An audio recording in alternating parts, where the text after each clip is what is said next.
नमस्कार सर्वांना. श्रीकृष्ण जन्माष्टमीचा जन्म उत्सव देशभरात विविध पद्धतीने आपण साजरा करत असतो. तर श्रावण पौर्णिमा, रक्षाबंधनचा सण मोठ्या उत्साहात आनंदात साजरा करण्यात आला. त्यानंतर आता सर्वांना वेध लागले ते श्रीकृष्ण जन्माष्टमी. गोकुळाष्टमीचे महाराष्ट्रात दहीहंडी मोठ्या प्रमाणात साजरी केली जाते.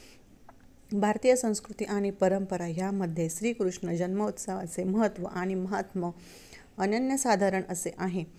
गोकुळ अष्टमीचे व्रताबाबत जाणून घेऊयात. तर कसं आपल्याला व्रत करायचं आहे, त्याची सांगता कशी करायची आहे. तर श्रावण वद्य अष्टमी या तिथीला मध्यरात्री रोहिणी नक्षत्रावर मथुरेत कंसाच्या बंदीशाळेत श्रीकृष्णाचा जन्म झाला. श्रीकृष्ण हा श्री विष्णूंचा 8वा अवतार मानला जातो. बाललीला, नीती, राजकारण, भगवद्गीता, मित्रोत्सव, प्रेम, त्याग अशा अनेक गोष्टींसाठी श्रीकृष्णांचे नेहमी स्मरण केले जाते. महाभारतकालीन अनेक गोष्टी, संदर्भ, व्यक्ती, प्रसंग, घटनांनंतर आजच्या काळातही संशोधन केले जात आहे. श्रीकृष्णांचे आचार, विचार, तत्त्वज्ञान हा नेहमी संशोधनाचा विषय राहिला आहे. देशभरात श्रीकृष्ण जन्माष्टमीचे विविध रंग आपल्याला बघायला मिळतात. श्रीकृष्णांचा जन्माष्टमी उत्सव भारतभर साजरा केला जातो. श्रीकृष्ण जयंती, जन्माष्टमी, गोकुळाष्टमी आदी विविध नावांनी देशाच्या विविध भागात विविध पद्धतीने साजरी केली जाते. गोकुळ, मथुरा, वृंदावन, द्वारका, जगन्नाथपुरी या ठिकाणी गोकुळाष्टमी विशेष साजरी केली जाते. ओरिसामध्ये दहीहंडी जत्रा किंवा दहीभंगा जत्रा साजरी केली जाते. गुजरातमध्ये सातम म्हणजे सप्तमीच्या दिवशी विविध पद्धतीचे खेळ खेळले जातात आणि रात्री 12 वाजता कृष्णांचा जन्म उत्सव साजरा करतात. महाराष्ट्रात विशेषतः मुंबई आणि उपनगरात एका विशिष्ट उंचीवर दुधाने भरलेली दहीहंडी बांधली जाते. त्यानंतर विविध मंडळाचे गोविंदा मनोरे रचून ती दहीहंडी फोडतात.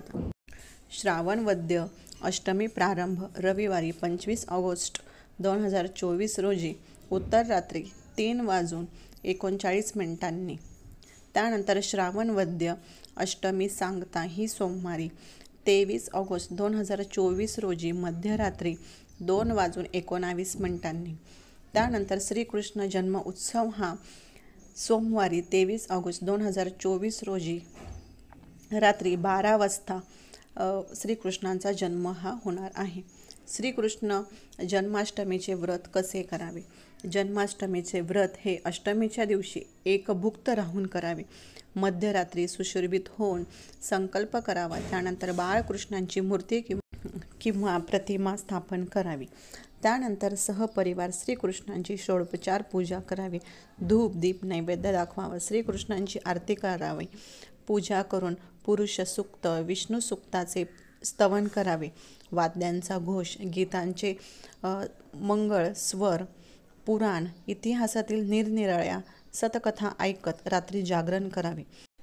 यावेळी पूजन करताना बाळकृष्णाला लोणी आणि साखर एकत्र करून त्याचा नैवेद्य दाखवावा. तसेच जन्माष्टमीचे व्रत केल्याने आप्तप्राप्तीसाठीची इच्छा पूर्ण होते आणि आपल्या आप्तांना दीर्घ आयुष्य लाभते. त्यानंतर श्रीकृष्ण जन्माष्टमी व्रताची सांगता कशी करावी. जन्माष्टमीच्या दिवशी दुसऱ्या दिवशी व्रताची सांगता करावी. या दिवशी पंचोपचार करून उत्तर पूजा करावी. बाळकृष्णाला महानैवेद्य अर्पण करावा. या दिवशी काला करावा.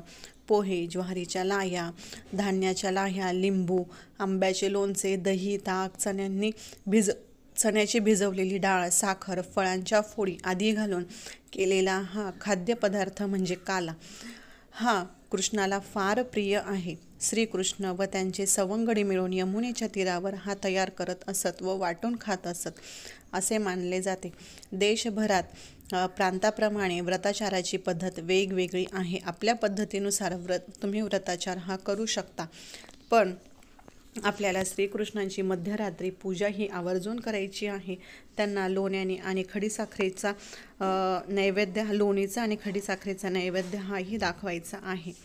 तर अशा प्रकारे आपल्याला कृष्ण जन्माष्टमी ही आनंदात साजरी करायची आहे. तर आपला आजचा व्हिडिओ कसा वाटला नक्की सांगा आणि आपल्या चॅनलला सबस्क्राईब करायला विसरू नका. धन्यवाद.